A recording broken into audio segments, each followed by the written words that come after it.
আজ আপনাদের সাথে শেয়ার করছি এমন একটা রেসিপি যেটা কিন্তু ডাল ভাতের সাথেও খাওয়া যেতে পারে, আবার কিন্তু স্ন্যাক্স হিসেবেও খাওয়া যেতে পারে। এবং সেটা কি দিয়ে করলাম চলুন তাহলে একবার একটু ভিডিওটা দেখে নিই।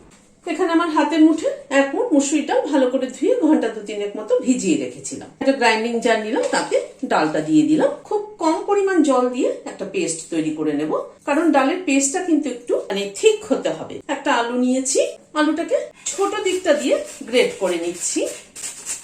একটা বাটিতে জল নিয়েছি, জলের মধ্যে আলুটাকে দিয়ে দিচ্ছি। আলুটাকে কিন্তু খুব ভালো করে ধুয়ে নেব, প্রায় 2-3 বার জল পাল্টে পাল্টে ভালো করে ধুয়ে নেব, যতক্ষণ আলুর স্টার্চটা না যায়।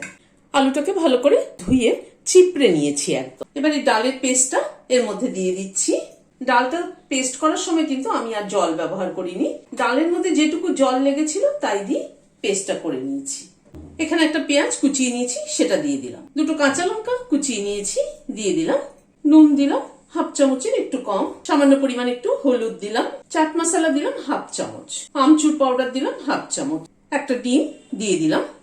সবকিছুকে একসাথে ভালো করে মেখে নেব, মিশিয়ে নিলাম। একটা ক্যাপসিকাম নিলাম, ক্যাপসিকামটাকে গোল গোল করে কেটে নিচ্ছি।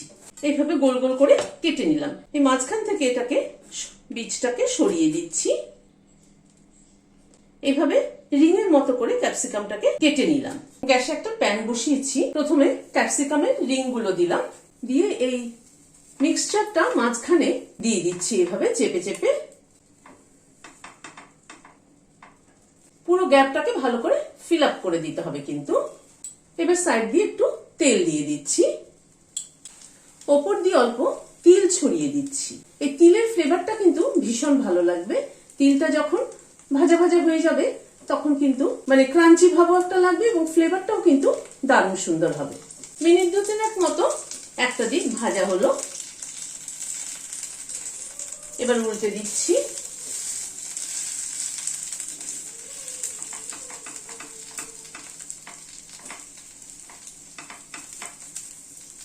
দেখতে কিন্তু দেখুন একদম বেগুন ভাজার মতো লাগছে কিন্তু। এবার এই পাশটাও ধীরে ধীরে একটু ভাজা হবে। এটা কিন্তু স্ন্যাক্স হিসেবেও খাওয়া যেতে পারে, আবার কিন্তু ডাল ভাতের সাথেও কিন্তু ভীষণ ভালো যাবে। এই পিঠটাও প্রায় 2-3 মিনিট মতো এরকম চেপে চেপে ভেজে নিলাম। এবার তুলে নিচ্ছি। ভিডিওটা যদি ভালো লেগে থাকে তাহলে একটা লাইক এবং সাবস্ক্রাইব করার অনুরোধ রইল। আজ তাহলে এখানে শেষ করছি। নমস্কার।